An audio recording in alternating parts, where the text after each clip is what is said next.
kept learning intellectually about what causes depression and anxiety, and that it's much deeper than the story I've been told by my doctor, that it's just a missing chemical in your brain. But I think it only really emotionally fell into place when I went and met an incredible South African psychiatrist called Derek Summerfield. So Derek was in Cambodia when chemical antidepressants were first introduced there. And the Cambodian doctors didn't know what they were, right? They'd never heard of it. So he explained it to them. And they said, oh, we don't need them. We've already got antidepressants. And Derek said, what do you mean? He thought they were going to talk about, some kind of herbal remedy or something. Instead, they told him a story. There was a farmer in their community who rice farmer, who one day had stood on a landmine and had his leg blown off. And so they gave him an artificial limb and he went back to work in the fields. But it's apparently very painful to work in water when you've got an artificial limb.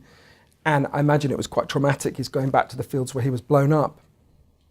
And he started crying all day. He didn't want to get out of bed. Classic depression, right? And so they said to Derek, well, we gave him an antidepressant. Derek said, what did you do? They explained that they sat with him, they listened to his problems. They realized that his pain made sense. He was depressed for perfectly good reasons. They figured if we bought him a cow, he could become a dairy farmer, then he wouldn't be so depressed. They bought him a cow. Within a few weeks, his crying stopped. He felt fine. They said to Derek, you see, doctor, that cow was an antidepressant.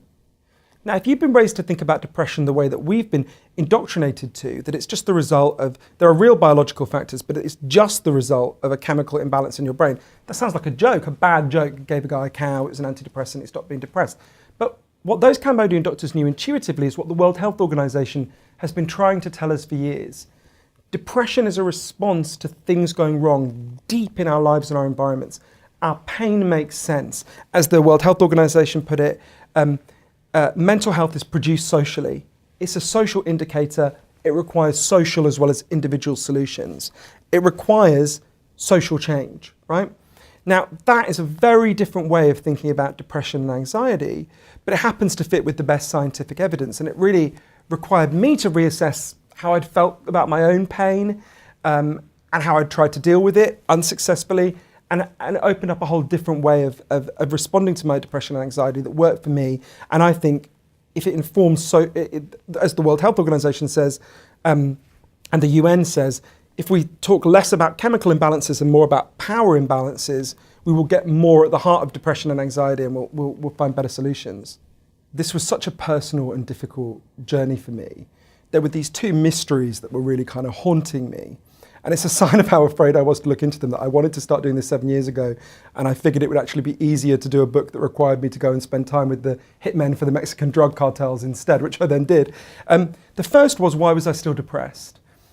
I'd gone to my doctor when I was a teenager, and I explained I had this feeling like pain was kind of leaking out of me. I didn't understand it. I couldn't regulate it. I was very afraid of it. I was very ashamed of it. And my doctor said, we know why you feel this way. There's a chemical called serotonin in people's brains, makes people feel good. Some people naturally lack it. You're clearly one of them. We'll give you these drugs, they'll boost you back to a normal serotonin level. And I felt such relief when I was given that story, and even more relief when I was given the drug. And for a few months I felt radically better. And then this sense of pain started to kind of bleed back in. So I went back to the doctor, he said, we didn't give you a high enough dose.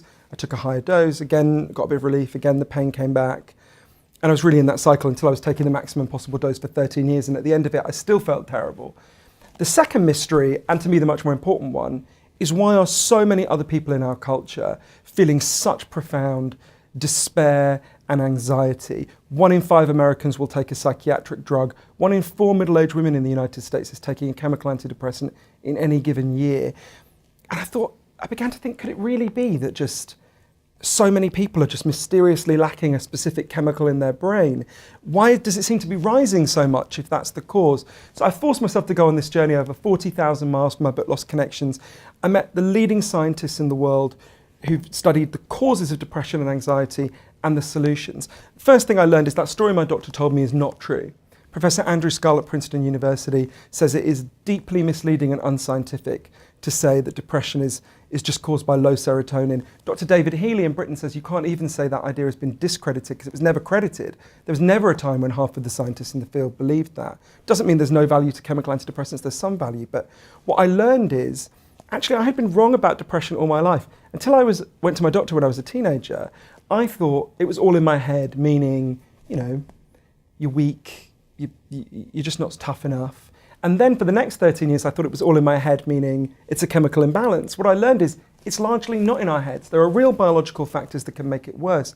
But the main causes of depression and anxiety are in the way we're living today.